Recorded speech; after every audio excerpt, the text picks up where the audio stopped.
I'm John Bowden. This is Rock History Book and part two of our interview with Steve Rosen, who's just written a great book on Eddie Van Halen, but a lot of other things. Led Zeppelin's in there, Ritchie Blackmore of Deep Purple, interviewing Joe Cocker when he was like just a young man backpacking in Europe, Paul McCartney being at a press release for Wings. It was just wild, the stories on here. And remember, there's part one. The links are in the description. Tone Chaser's the new book. Eddie Van Halen, and a lot more. Part two of our interview with Steve Rosen. The dogs have fallen asleep. They're bored with me. On Rock History Book. I never interviewed John. I was out on the road with Zeppelin for 11 days, and I was only around John, and his handlers said, do not look at John Bonham, never talk to him. And man, look, my perceptions could be entirely wrong. I've heard a lot of other stories about him. When he drank, he could be a little angry and a little abusive. But man, when I saw him, he had a look on his face like, if you walk up to me, I'm gonna skewer you with one of my drumsticks. So, again, never sat down and spent any time with him, but that's why I say those things about John Bonham, because I heard that he treated some other people, pretty badly, other writers as well. So, what was that Zeppelin experience outside of Bonham like? It was unbelievable. Well, I could tell you, I could regale you with a quick John Paul Jones story. Yeah. So I'm there to do the cover story with Jimmy for Guitar Player, and the big major feature on John Paul Jones. As you probably know, Zeppelin didn't really talk to the press much because the press were always taking shots at him, saying, "Oh, we love you, Zeppelin," and then the story would come out and Zeppelin, they suck, So they were reluctant to talk to the press. So I'm there, and what Zeppelin did, and this is Peter Grant's brainchild, and it's genius. Zeppelin is playing like a series of dates, say around St. Louis. So instead of, flying into St. Louis, having to get a hotel, doing the show, getting on the plane the next day to fly to whatever's around St. Louis, they based in Chicago with their own private plane in a beautiful hotel. So they have a gig in St. Louis. It's a 45-minute flight or whatever it is from Chicago. They go in, do the show, get back into their limousines, drive back out to the private tarmac where their plane is waiting, fly back to Chicago, and get to sleep in their own beds.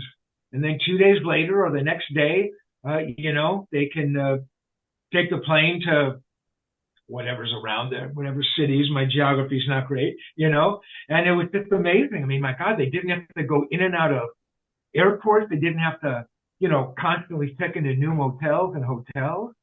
It was amazing. So we're in Chicago, and they tell me, don't leave your hotel room. We don't know when Jimmy will want to talk to you. For 3 days, I had to stay in my hotel room because I knew the second I walked outside to go walk around Chicago just to look around to get some fresh air, the phone was going to ring. I was going to miss a call. And they're going to say, "Oh, sorry, you missed the call." You know how life works. So 3 days I didn't leave. I think I left once for like 15 minutes because I didn't want hotel food anymore. So there was like a Colonel Sanders. I went and got some Colonel Sanders and some Wintel's donuts. I brought them back and I'm gorging. And of course, the phone rings. Jimmy will talk to you now. So it was like I was being escorted by two bouncers, like one guy in front of me in the middle, and a bouncer behind me. We're walking down the halls, and we get on the elevator because, of course, they have the suites up on the top. And I walk in, and the first thing I see is this huge hole in the wall. Plaster's on the floor. The phone is on the floor. The cord is ripped out of the wall. And I'm kind of looking at it, trying to ignore it, you know.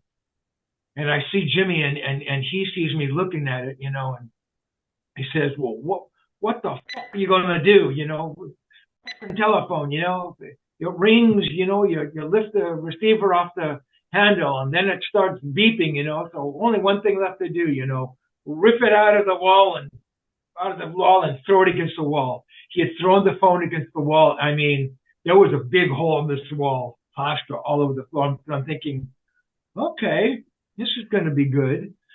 So we sit down on the bed, and Jimmy Page speaks very softly. He speaks about that now, and you know, he's got a thick Birmingham accent, you know, and I'm trying to hear him and trying to look at my notes on the page. I mean, I had typewritten, I'm telling you, man, I had like 20 typewritten pages of questions. I knew at the time I was doing this interview, I was aware that this is probably going to be one of the very few times that Jimmy ever sits down and does this kind of an in-depth interview for guitars, about his guitars, his guitar playing. I wanted to get it right, man. I just wanted it to be perfect. So we're going through, you know, the pages, and he was pretty cool. I mean, I must admit, he was pretty cool. He would go into the bathroom every once in a while, and I don't know what he did there. But he'd come out, you know, and he'd be just a little bit more fucked up. And he was drinking out of a bottle of Jack, I think, and he was pretty fucked up, but he was still pretty cool. And at one point, he says to me, he says, you know what? This is an important conversation. We're going to do this right. And I thought, oh my God, this is going to be the greatest interview that has ever been. And then a second later, he kind of forgot what he had said. And it's almost like I had to prompt him about guitars. I said, well, no, Jimmy, that was the Kelly, wasn't it, that you played on Good Times, Bad Times? And I had to kind of remind him of the guitars that he had played. And it's like, oh God, you know, but it was cool. As a part one, it was cool. Anyway, what era was that? What were they pushing? What 77. Presence, then In Through the Outdoor. That was 79. I think it was right between those two. The day before, I had interviewed John Paul Jones, so I was only stuck in the room for 2 days. And the interview with him was amazing. It was everything I was hoping the interview with Page would be. You know, because John had done all those sessions way back in the day. And something that's rarely spoken about is that John and Jimmy did a fair amount of sessions together. And it was never brought up. And I think I had mentioned that to him, yeah, so, you know, I was talking about all the sessions and, you know, his gear on the records. I mean, he got it, you know, I mean, it was an amazing interview. It's like a 2-hour interview. It was fantastic. So fast forward the next day, I interviewed Jimmy. It's like a day later, we're coming back, I believe, from one of the shows. I can't remember where. We're on the Caesar's Chariot, which is their private plane that they leased from Caesar's Palace in Vegas. I think it was dubbed the Starship. So this is like a private plane, man. It's tricked out with like these huge, like lounge, you know, cushion thing. You know, there's no seats, you know. They each have their own bedrooms in the back of the plane. John Paul Jones has an organ in the back of the plane. I mean, it was amazing. I mean, there's amazing looking stewardesses, and you could drink from the second you got on the plane. I mean, it was unbelievable. So I'm on the plane, and now they said, oh, Jimmy, we'll talk to you a little bit before we land. So, you know, I figure I have like another 20 minutes, but okay, you know, bit by bit. So I sit down with him, and we're sitting across from each other, like in these lounges. So I've got to like lean over, you know, so my back starts to ache, and I'm holding this cassette, you know, this microphone. It's like a $3 microphone that has a range of about 6 inches, and then you can't hear anything. Besides him talking quiet and having the English accent, in you a now plane. have all the exactly. And I've got the thing up to his mouth and trying not to shove it down his throat. And I'm trying to listen to what he's saying and trying to follow. So I'm bent over like this. this, and somebody taps me on the shoulder, and not lightly. I turn around, and it's John Paul Jones. They each have like 2 bouncers or 8 bouncers. I don't know. All I know is he's standing with 2 of the biggest guys I've ever seen in my life. And, he looks at me, and he says something like, Rosen, you. And I think he's just joking because we had such a great time together, and I knew that he enjoyed the interview. I figured he's just goofing with me, he's talking to Jimmy Page. I'm gonna goof with the journalist, So I kind of laugh, and I go to continue talking, and he taps me again, this time harder, and I turn around, I kind of snap up, I sit up, stand up, and I go, well, what's going on? He says, you fucking liar, I'm going to fucking kill you. I go, I don't know what's going on. I can't process it. I look in his hand, and rolled up is this magazine, and I realized what was happening. Guitar Player put these compendium issues together, sort of an assortment of a bunch of stories. The first one had my Jeff Beck cover on it. And also inside, I had about, 5 or 6 other interviews I had done. In the Jeff Beck story, which is the first story I ever wrote for Guitar Player, I had written in the opening paragraph, and this is about Jeff Beck, of the 3 great English guitar players, Jeff Beck, Jimmy Page, and Eric Clapton. Eric Clapton turned into a hillbilly. I wrote that because, his solo stuff, I thought he had lost all his fire. And, Jimmy Page did nothing more but rip off the first Jeff Beck record on the first Zeppelin record. And I said that because they did one of the same songs, You Shook Me. The versions were totally different. I only was that hyperbolic about it because I was trying to create a name for myself as, a new journalist. I didn't mean a word of it. And the last thing I ever thought about was John Paul Jones reading it. And my brother said to me, because he read that article, he said, you better be careful because one day one of those guys is going to read it. I go, no, Mick, that'll never happen. So I see the rolled up magazine in his hand. I go, oh my God, he read that story. And I start backpedaling. I said, John, I go, I am so sorry. I didn't mean that. I said, being here with Zeppelin means so much to me, and interviewing you and Jimmy is one of the greatest. I don't know what I said. He said, fuck you. You're not doing any interviews. Give me the tapes. So I had to give him the tapes I'd done with him and the couple of tapes I'd done with Jimmy. And he said, fuck you. I'm lucky. I mean, look, I didn't think that these bouncers were going to physically do anything to me, but look, man, they were not looking kindly on me. So Janine Safer, the publicist, saw this whole thing going on. She was on the plane. She walked over. She said, when you land, go knock on his door and apologize. I said, I can't do it. I said, I was supposed to stay as long as it took to get all the interviews I wanted. I said, I'm going to take a plane home tomorrow.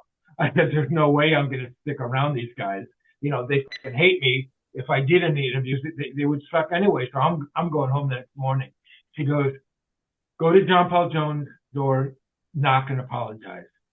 So I go back to my room. By the time I get back home, after the gig, it's 3 a.m. I knew where his room was because I'd gone there for the interview. I'm packed. I'd already booked the plane for the 7 or 8 the next morning, which was a mistake. I should have toughed it out and stuck around, but who knows? And I was so contrite about it. I go, I don't even know what to say. I can only tell you that I am so sorry. I didn't mean those things. If you want to keep the tapes, I totally understand. He goes, know what, man? I think you're a total fucking asshole, but you have a job to do. And I'm going to give you back the tapes. He gives me back the tapes. I fly back the next morning. I write the story. And look, the interview with Jimmy, it was really good. It wasn't what I hoped it could be. the story with John Paul Jones in many ways was a better story than Jimmy. You know, it was a major feature.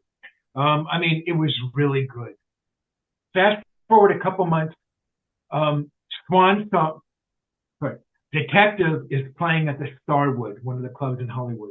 Detective was one of the first bands signed to Swan Song, Zeppelin boutique label. I'm upstairs in like what they call the VIP lounge with my brother, and my brother says, and I told him this whole story, what had happened, you know, with Zeppelin. My brother says, "Oh, John Paul Jones is sitting over at that table." I go, "Oh, yeah, Nick, right." You know, my brother is goofing with me. He goes, "John Paul Jones just stood up and he's walking over here." I go, "Yeah, Nick, right." And somebody taps me on the shoulder. And I turn around, it's John Paul Jones. And I'm thinking, oh my God. You know, and I stand up, and before I could say anything, you know, he kind of hugs me and takes my hand. He goes, "Man," he says, "the story you wrote was really great." He says, "I apologize for what I said to you." I go, "Man, you know," and I can't remember the exact conversation, but, you know, you have nothing to apologize about. That's what kind of a person John Paul Jones is. So, yes, man, that's my John Paul Jones Zeppelin in 1977 story. Are your other books available? They're all available, right? They're not. They're not. They're all out of print.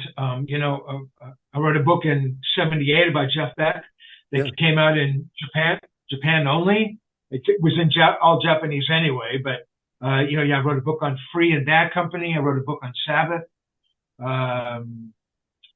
There's a book on Prince, book on Springsteen. I never interviewed Prince or Springsteen.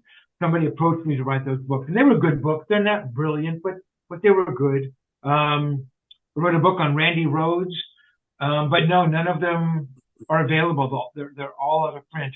I've been thinking about maybe revisiting them or maybe getting them released as ebooks, but I'm just kind of so busy with, you know, Tone Chaser. I just really haven't had the time to do that. But I've been thinking about it because they were really pretty good books.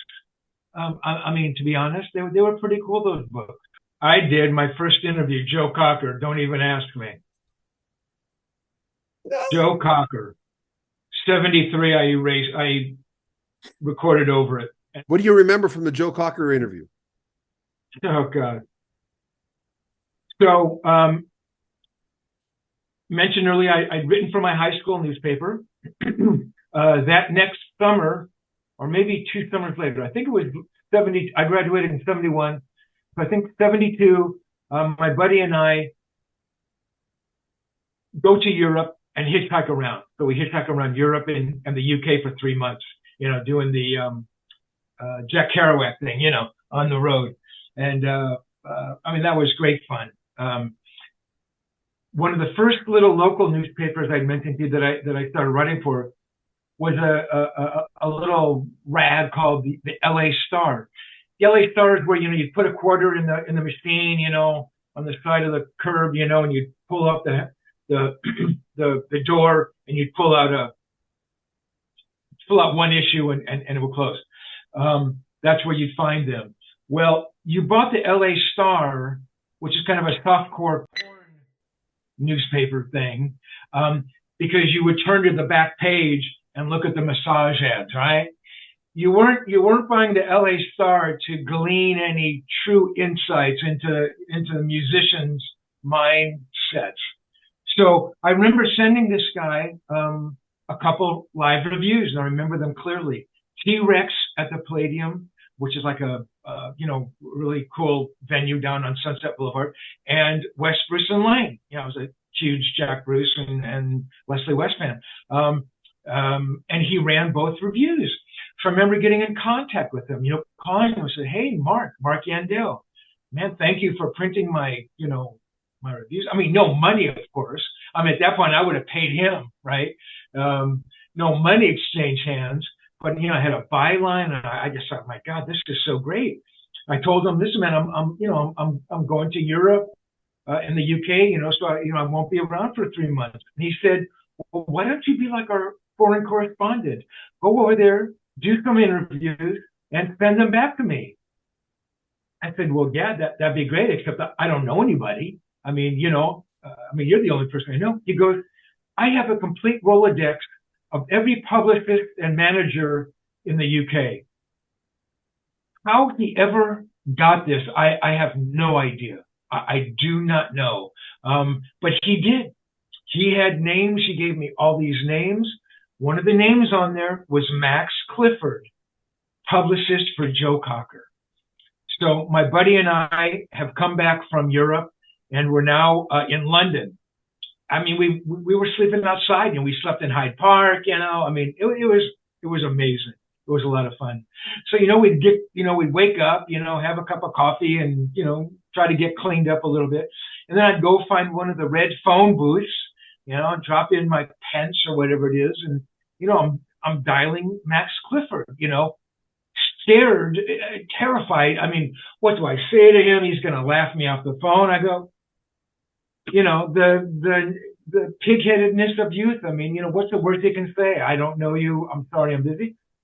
So I go, hi, can I speak to Max Clifford? And I go, oh, just a minute, and he comes on and goes, hi, this is Max. I go, hi, Max, my name is Steve Rosen, and I got your name from Mark Yandell, and I'm a journalist over here from LA, and I'm really trying to do interviews for LA Star. I'm just wondering, if I could do anything. He goes, well, I've got Joe Cocker here tomorrow. Do you want to come interview him? And I go, you're Joe? I go, yes, that would be amazing. The first interview I've ever done in my life is Joe Cocker. We go to his office, and he's got this amazing office, and he walks me back into the little conference room, and there's Joe Cocker sitting at the table. I'm going, oh my God, it was everything I could do, man, not to just turn and walk out. So, so I sit down, with my piece of garbage $5 cassette player, my $2 Radio Shack microphone.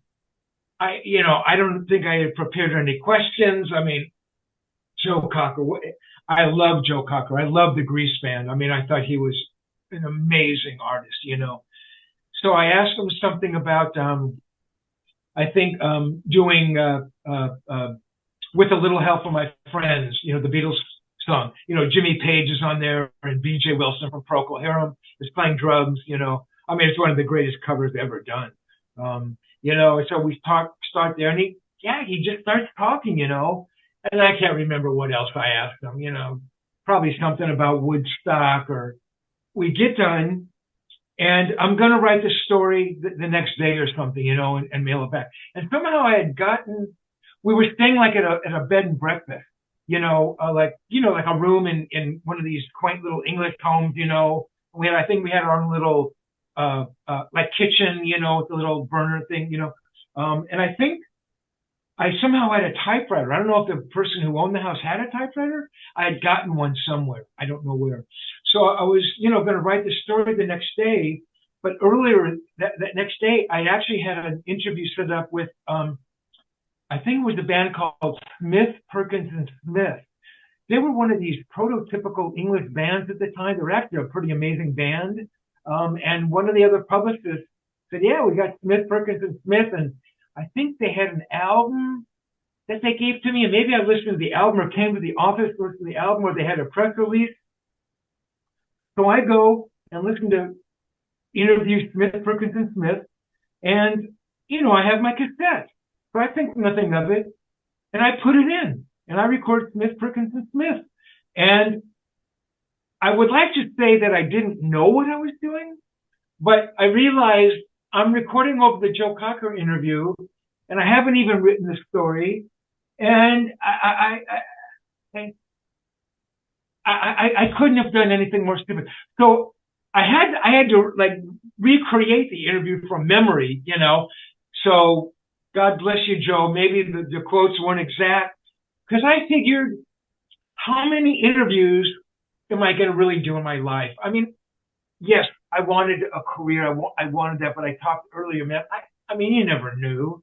I mean, maybe, I do a Joe Cocker and a Smith Perkins Smith interview. That's all I ever do. So I recorded over it, and then I have to say I did it again. A couple of days later, I interviewed a band called Gentle Giant, the prog band.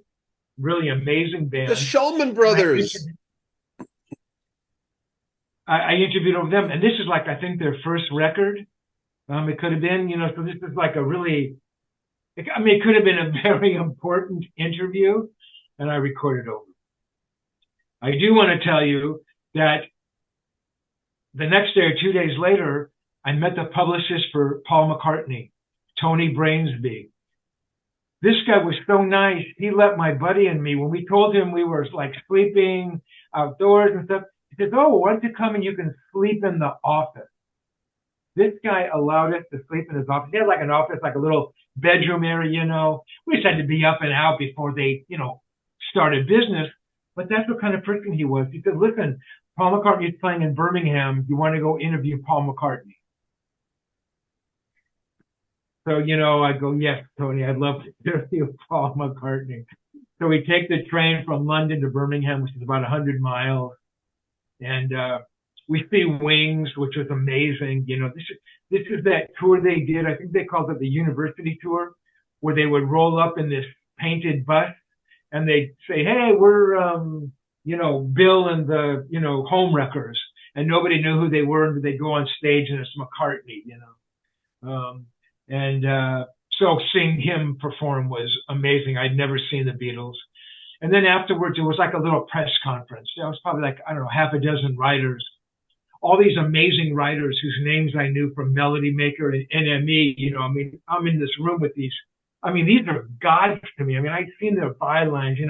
These are guys who've been around. They'd interviewed everybody, and I'm there, my little LA star, and I'm terrified, just being in the room with them. And I asked him one question. And what question do you ask Paul McCartney if you don't know what else to ask? Are the Beatles going to ever get back together? And he gave me some kind response. Yeah, if we can start talking to each other again, because it's only really, I want to think it's only like a year and a half after the Beatles kind of broke up. So it's not like a lot of time has passed. But so that's my Joe Cocker convoluted recording over the interview. Oh God, it makes me. There's 10 years of interviews because it's MP3s. No one did video interviews back then. So I have all my interviews from the 80s right here. I haven't even used them because I'm too busy doing this stuff, right? But anyway, do you still, two parts, do you still have the cassettes from those interviews and do you own them, or does the Guitar magazine own them? Yeah. I do have all of them. A lot of the original cassettes I don't have. I actually sold them in an auction, but I have copies of those. There's probably a dozen or so interviews I sold, the original tape. But I do have copies of everything. And yes, I own everything. I was never on the staff of any magazine. I was a freelancer from day one till the final day. So there was never that, complication. Look, John, you can say you own that interview from '84 with Peter Frampton, and you could use it on your site. You could, make come out with a CD of it. Peter Frampton can say, "You don't own that, John. That's my property," and he can sue you.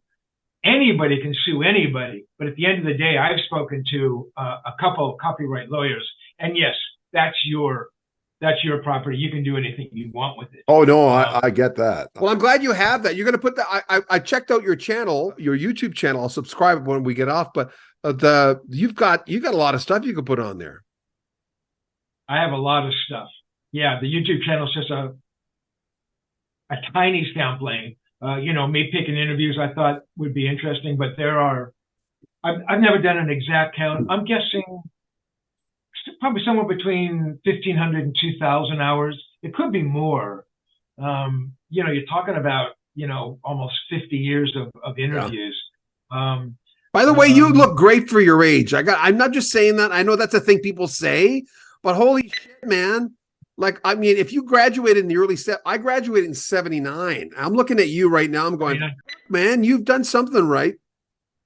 Oh, wow. You're very kind.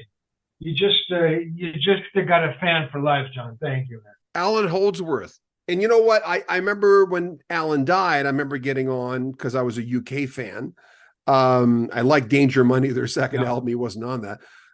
But so Eddie was familiar with his work.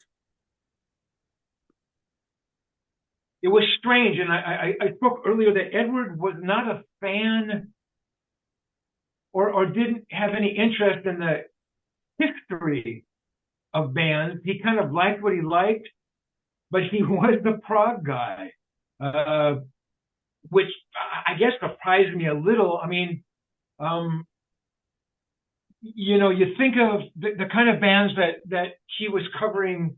Not that it could have been a UK or a Gentle Giant or a King Crimson song as a cover band, but you think of all those songs that they were doing when he was still doing clubs, and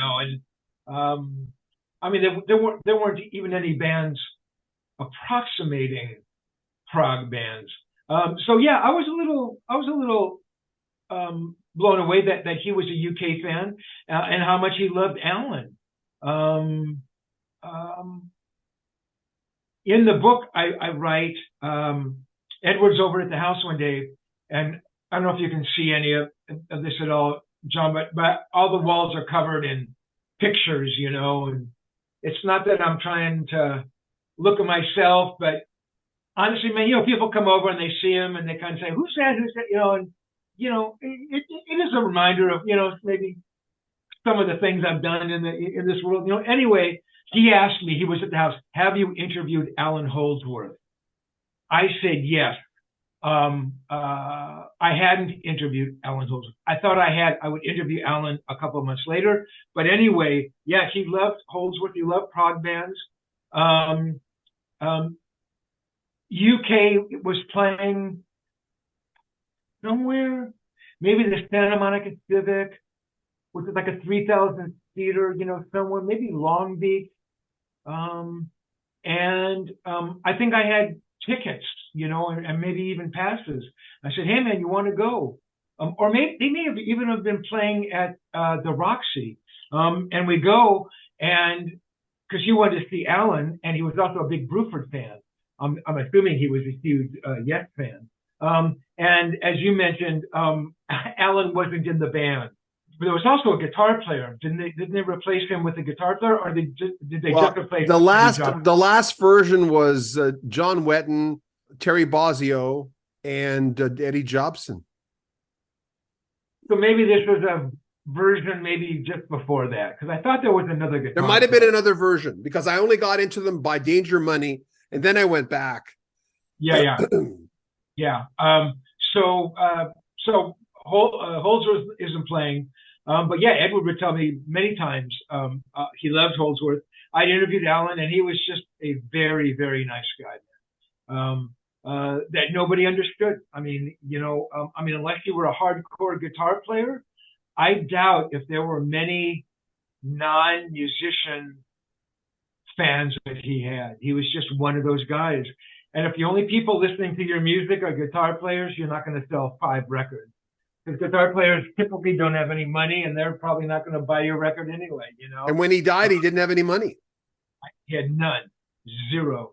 And then Edward had a chance to jam with him and Jeff Berlin at GIT, Guitar Institute of Technology out here. I know Edward was really happy about that because he said, yeah, man, people can kind of see me in a different light, that I can kind of do this stuff. And by this stuff, he meant, more prog stuff, all those augmented and big spider chords and stuff. It's interesting that Eddie liked prog. Yeah, it is. And then also Edward talked about Edward was going to produce Alan's first solo record, and Alan, according to Edward, got a bit anxious. Wanted to kind of get it done. Ed was out on tour. He said, wait till I'm back on tour. Alan didn't want to wait, went ahead and made the record with Ted Templeman, who obviously knows how to make records, but there's no way Ted was going to have the rapport with Alan that Edward would. And I think that was the biggest mistake of his entire career. I really do, unfortunately. I like Eddie's comments on Ace Frehley's solo album. I mean, that's by far the most successful of those 4 Kiss solo albums. By far, by far. I should kind of say up front, I've never been a Kiss fan.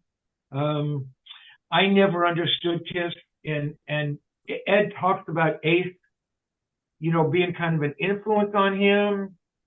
Then there's all those rumors about Ed joining Kiss, and I have no idea what that's about. I never asked him about that. He never said anything. But yeah, I think did he not say that Ace was an okay guitarist, but that was about it, or?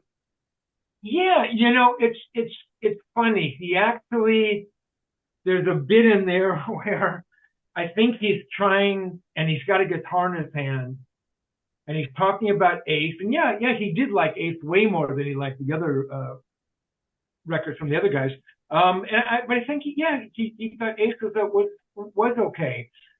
But I think he was talking about Ace, and he goes, yeah, I think Ace, has like this kind of a vibrato, and he plays the vibrato, and it's kind of like, it's like a non-committal vibrato. It doesn't quite, vibrato up into the quarter or whatever the semitone is supposed to be, and just kind of wavers in between it, which is a sign of a guitar player that really doesn't have a brilliant finger vibrato, a la Paul Kossoff or Eric Clapton, whose finger vibratos are just remarkable.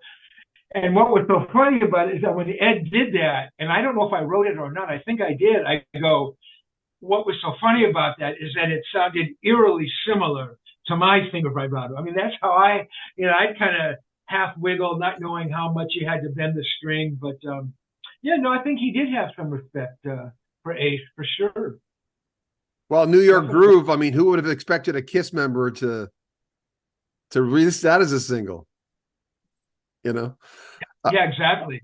By the way, why did you say it was, when you went back, it was hard listening to that 1978 interview with Eddie? Because you were sitting with them then? You were just across, and that was... Because when you listen to an interview, you're there all of a sudden. You're back there. I am my own worst, most fearsome, ferocious critic, man.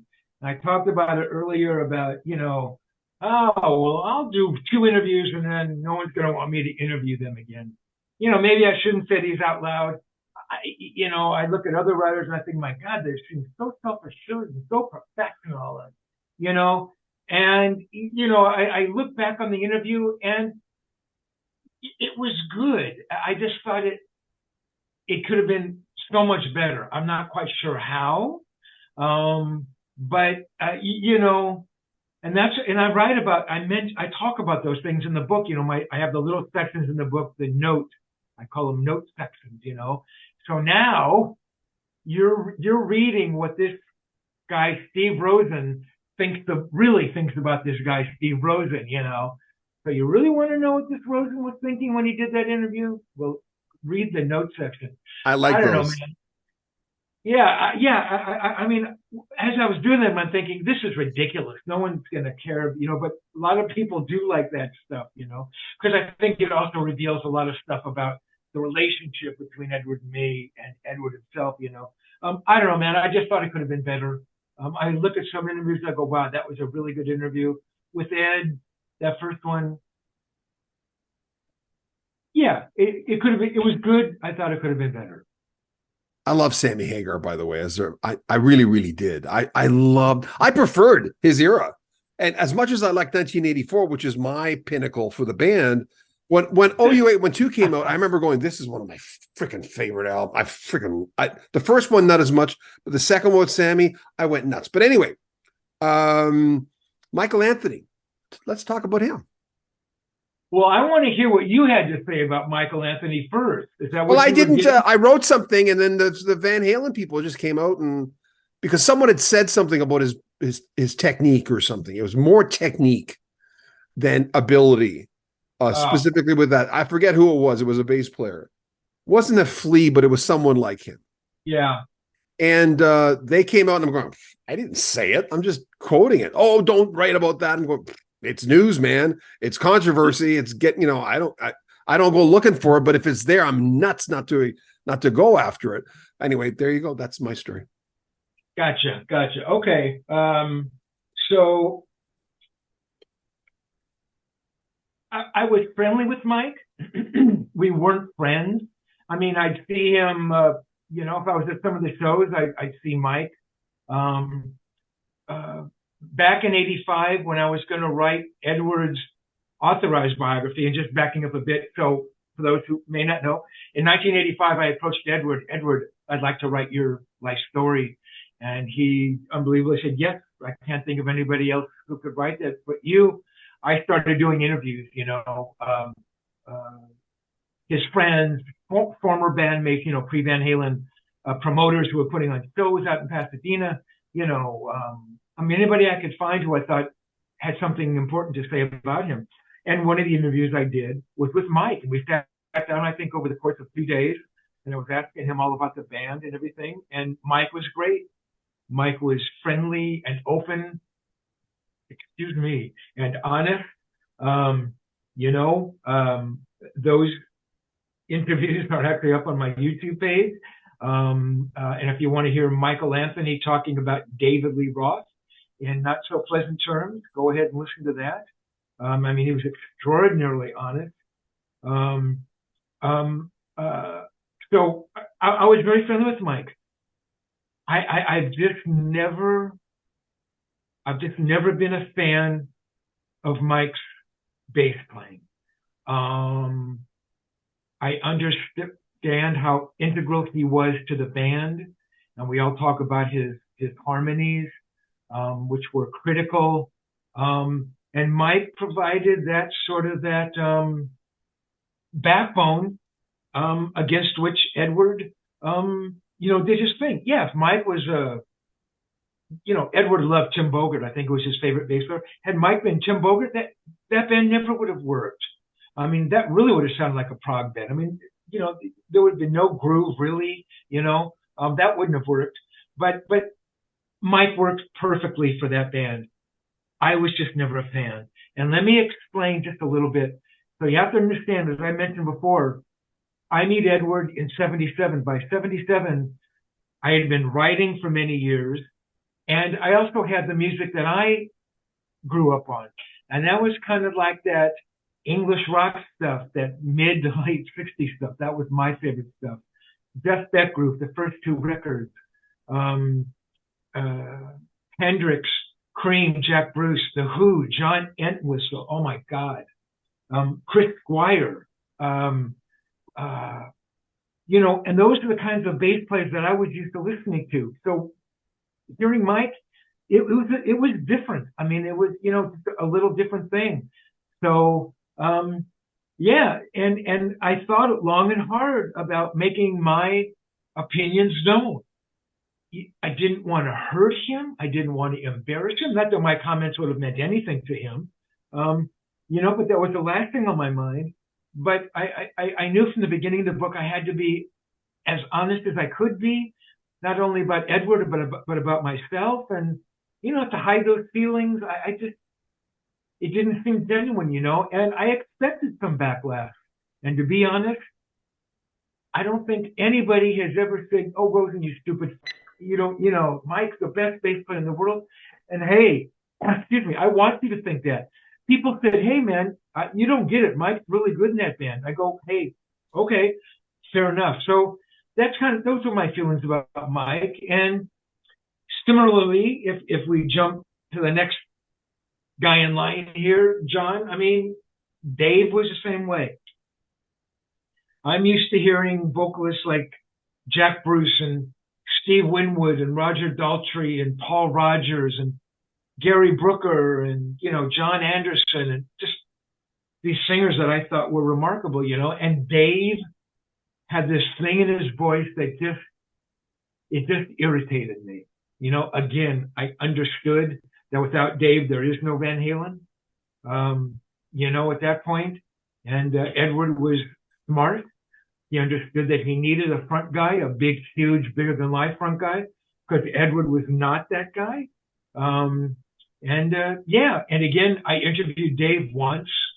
I think it was the Women and Children first album, and Dave was Dave, and he was funny and he was bright, you know. Um, but we really didn't have much interaction. Again, I think we were friendly. I think I may have ran into him a couple times. Van Halen used to have like these huge pre-production rehearsals.